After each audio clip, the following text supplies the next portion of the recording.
जो नुमाइंदे बन के बैठे हैं, जिनके ऊपर विश्वास करके बैठे हैं, वो चुप्पी साध के बैठे हैं। आखिर उनसे क्या उम्मीद लगाए बैठे? ये आदिवासी दिवस में ये संकल्प लेते हैं कि हमारा जो सच्चा जनप्रतिनिधि हमारे हक अधिकार की बात करेगा, समाज उसके साथ रहेगा। वरना आप ये लोग यूनिवर्सिटियों में पढ़ गए हैं, कॉलेजों में पढ़ गए हैं और इन्होंने इतिहास को अच्छे से जांच लिया है। अब हम आपके झूठे लोग लुभावने ये वादों में, आपकी बातों में आने वाले नहीं है। जो हक अधिकार की बात करेगा वही सत्ता पे राज करेगा। इस बात को आप पल्ले बांध लो और संकल्प लेके दो। अगले आदिवासी दिवस पे आप सभी के घरों में भगवान बिरसा मुंडा, जयपाल सिंह मुंडा, कप्तान छुट्टन लाल, लक्ष्मी नारायण जरवाल की तस्वीरें होनी चाहिए। अरे आपकी आने वाली पीढ़ी उन तस्वीरों को घरों में देखेगी तो आपसे पूछेंगे कि पापा ये कौन है, और आप 2 मिनट उसको बैठा के बताओगे कि इन्होंने हमारे समाज के लिए योगदान दिया था, इन्होंने हमारे समाज के लिए हक अधिकार की लड़ाई लड़ी, तो नई पीढ़ी में उसका संचार होगा। और अगर इतिहास मिटाना चाहते हो तो वो एक बात अलग है।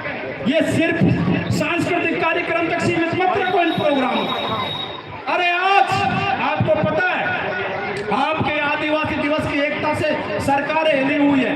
राजस्थान के मुख्यमंत्री ने सुबह नाग पंचमी की पोस्ट की थी अपने ट्विटर पे, उससे जस्ट 5 मिनट पहले आदिवासी दिवस की पोस्ट की थी और आदिवासी दिवस की पोस्ट को 10 मिनट बाद में गायब कर दिया।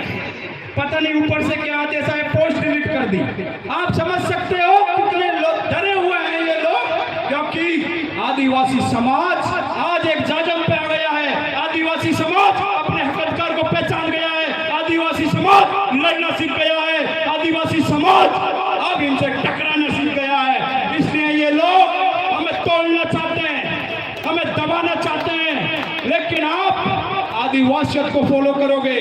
देश में 2011 की जनगणना के अनुसार लगभग 10 करोड़ आदिवासी हैं और हम तो मांग करते हैं कि जातिगत जनगणना होनी चाहिए, असली आंकड़े सामने आने चाहिए और इनको इनका असली हकदार मिलना चाहिए। ये जातिगत आरक्षण की, जातिगत जो जनगणना की मांग है, इसको पुरजोर तरीके से आप भी अपने जनप्रतिनिधियों को बताओ और इस बात को रखो। साथ में ST SC का अलग से 25% का बजट रिजर्व होता है, जिसको ये गायब कर देते हैं। उस बजट के आज तक किसी ने चर्चा नहीं की। अगर आप हक अधिकार को पहचान गए, जनप्रतिनिधियों से सवाल किया, तो आपके हक अधिकार सुरक्षित रहेंगे, आपके काम होंगे। वरना इस तरीके से जयकारे लगाते रहोगे तो इस तरीके से सिमट के रह जाओगे, घरों में बैठ के रह जाओगे। आपसे यही कहना चाहता हूँ कि इस आदिवासी दिवस पे बिरसा मुंडा से प्रेरणा लो। वो बिरसा मुंडा मात्र 25 साल की उम्र में मेरे से भी 4 साल छोटे। आप सोचो, बिरसा मुंडा झारखंड का चर्चा अलवर में हो रही है। क्या शख्सियत थी, क्या योगदान था समाज के लिए। उस बिरसा मुंडा 25 साल की उम्र में उनकी मौत हो गई, प्रकृति को प्यारे हो गए और 25 साल की उम्र में वो कारनामा करके गए जिनकी चर्चा आज अलवर में हो रही है। उनसे सीख लो मेरे युवा साथियों और आगे बढ़ो, संघर्ष करो और जब तक लड़ाई लड़ो जब तक समाज का उद्धार नहीं हो जाता। और मैं साथ ही आपसे एक अपील करना चाहता हूँ कि मत लड़ो आपस में, मत लड़ो आपस में, नहीं तो बिखर जाओगे। मौत आने से पहले खुद की नजरों में गिर जाओगे। अरे हो अगर आदिवासी, हो अगर आदिवासी तो मिसाल बनकर उभरो दुनिया के लिए, वरना इतिहास के चंद पन्नों में सिमट जाओगे।